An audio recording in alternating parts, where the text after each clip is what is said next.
Price action क्या होता है, चार्ट पर कैंडल्स कैसे बनती है और उनके पीछे बायर्स और सेलर्स का क्या माइंडसेट या फिर साइकोलॉजी होती है, इसे बेसिक से एडवांस तक डिटेल में जानते हैं। सबसे पहले प्राइस एक्शन किसे कहते हैं ये जानते हैं। ये निफ्टी 50 का 2 फरवरी का 5 मिनट टाइम फ्रेम का चार्ट है। यहाँ मार्केट 21,800 लेवल पर ओपन होता है और एक स्ट्रॉन्ग ग्रीन बुलिश कैंडल के साथ ऊपर बढ़ता है। उसके बाद अगले 2 घंटों तक प्राइस 21,950 लेवल से रेजिस्टेंस फेस करते हुए एक ही रेंज में ट्रेड करती है, लेकिन 11 बजे के बाद इस रेंज को ब्रेक करके प्राइस ऊपर निकल जाती है। प्राइस एक स्ट्रॉन्ग मूवमेंट के बाद यहाँ एक बेस बनाती है और ब्रेकआउट के बाद फिर से अपना पुराना मोमेंटम कंटिन्यू करती है। यहाँ प्राइस एक पॉइंट से दूसरे पॉइंट तक मूवमेंट करती है। जब भी प्राइस को किसी डायरेक्शन में आगे बढ़ना होता है तो प्राइस कभी भी एक सीधी रेखा में आगे नहीं बढ़ती। प्राइस को आगे बढ़ाने के लिए मार्केट में बायर्स और सेलर्स का होना जरूरी होता है। इसीलिए प्राइस आगे बढ़ते हुए हायर लोज और लोअर हाइज का फॉर्मेशन बनाती है, जिससे अलग अलग लेवल्स पर बायर्स और सेलर्स मार्केट में एंट्री और एग्जिट करते रहते हैं। प्राइस के इसी मूवमेंट या फिर एक्शन को ट्रेडिंग की भाषा में प्राइस एक्शन कहते हैं।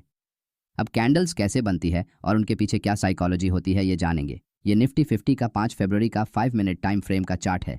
यहाँ मार्केट 21,900 लेवल पर ओपन होता है और प्राइस एक्शन बनाते हुए 21,960 इस लेवल से रेजिस्टेंस फेस करता है।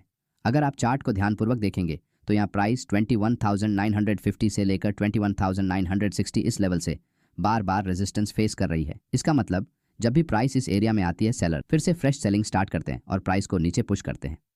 आज के डे लोज को अगर हम कनेक्ट करते हुए एक ट्रेंड लाइन ड्रॉ करते हैं तो जब भी प्राइस इस ट्रेंड लाइन को टच करती है वैसे ही बायर्स मार्केट में एंट्री करते हैं और प्राइस को ऊपर ले जाते हैं।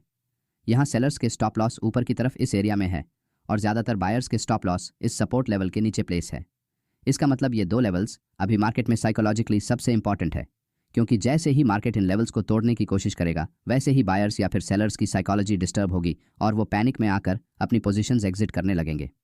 लास्ट टाइम जब बायर्स प्राइस को ऊपर ले जाने की कोशिश करते हैं तो जैसे जैसे प्राइस रेजिस्टेंस लेवल के पास आती है वैसे ही बायर्स की संख्या कम होने से कैंडल्स की साइज छोटी होती जाती है, जिससे प्राइस रिसेंट स्विंग हाई को ब्रेक नहीं कर पाती। इसका मतलब प्राइस को ऊपर ले जाने का ये बायर्स का आखिरी अटेम्प्ट था। लो बाइंग प्रेशर को देखकर सेलर्स प्राइस को फिर से नीचे पुश करते हैं, जिससे एक strong red candle trend line को ब्रेक करते हुए नीचे क्लोज हो जाती है।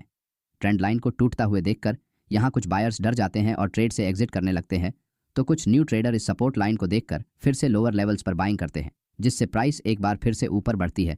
लेकिन सेलिंग प्रेशर ज़्यादा होने के कारण प्राइस ज़्यादा टाइम तक इस लेवल को होल्ड नहीं कर पाती और सीधे नीचे चली जाती है। यहाँ इस हैमर टाइप कैंडल पर बिग इंस्टीट्यूशनल सेलर्स मार्केट में आखिरी बार एंट्री करते हैं, जिससे प्राइस बहुत तेज़ी से बड़ी बड़ी रेड कैंडल्स बनाते हुए नीचे गिर जाती है। यहाँ इस ब्रेकडाउन के पीछे मार्केट की साइकोलॉजी आपको समझनी होगी। मॉर्निंग में 10 बजे से लेकर इस ब्रेकडाउन पॉइंट तक अगर आप ध्यान से प्राइस मूवमेंट को देखेंगे तो यहाँ जब भी प्राइस ऊपर की तरफ बढ़ती है तो छोटी ग्रीन कैंडल्स बनती है, लेकिन जब भी प्राइस नीचे आती है तब बड़ी बड़ी रेड कैंडल्स बनाकर नीचे आती है। इसका मतलब मार्केट में सेलर्स बायर्स के मुकाबले एक्टिवली सेलिंग कर रहे हैं और वो प्राइस को रेजिस्टेंस लेवल के नीचे रखने में ज़्यादा इंटरेस्टेड है। कोई भी बिग इंस्टीट्यूशनल सेलर्स अपने सेल ऑर्डर्स किसी एक लेवल पर एक ही वक्त नहीं लगा सकते, क्योंकि वो बहुत बड़ी क्वांटिटी में ट्रेड करते हैं। इसलिए उन्हें अपने सेलिंग ऑर्डर्स को एग्जीक्यूट करने के लिए मार्केट में लिक्विडिटी चाहिए होती है। इसी वजह से मार्केट में लिक्विडिटी बनाने के लिए प्राइस को बार बार ऊपर की तरफ पुश किया जाता है, जिससे ज़्यादा से ज़्यादा रिटेल ट्रेडर रेजिस्टेंस ब्रेकआउट के उम्मीद में बाइंग करते हैं और इन बिग इंस्टीट्यूशनल सेलर्स के सेल ऑर्डर धीरे धीरे एग्जीक्यूट होते हैं। जैसे ही रिटेल ट्रेडर्स का बाइंग इंटरेस्ट कम होता है वैसे ही ये बड़े सेलर्स ऊपर से सेलिंग स्टार्ट करते हैं और प्राइस को गिरा देते हैं। मार्केट में ऑपरेटर्स द्वारा जानबूझकर प्राइस को बार बार इस रेजिस्टेंस लेवल के पास लाया गया है और वो चाहते हैं कि रिटेल ट्रेडर्स को ऐसा लगे कि अभी इस रेजिस्टेंस का ब्रेकआउट ज़रूर होने वाला है, जिससे कुछ रिटेल ट्रेडर इम्पेशेंट होकर लालच में आते हैं और लेवल के ब्रेकआउट के पहले ही अपनी ट्रेड एंट्रीज करना चालू कर देते हैं, क्योंकि उन्हें लगता है कि अगर हम यहाँ एंट्री नहीं करेंगे तो ये ट्रेड अपॉर्चुनिटी उनके हाथ से निकल जाएगी। जो ट्रेडर इस जोन में एंट्री करते हैं उनके मन में फियर ऑफ मिसिंग आउट, इसका मतलब फोमो की भावना उत्पन्न होती है और वो इस माइंडसेट को कंट्रोल नहीं कर पाते हैं। इसी तरह बड़े ट्रेडर्स रिटेल ट्रेडर्स के माइंडसेट से खेलते हैं और उन्हें लालच दिखाकर अपने जाल में फंसा लेते हैं।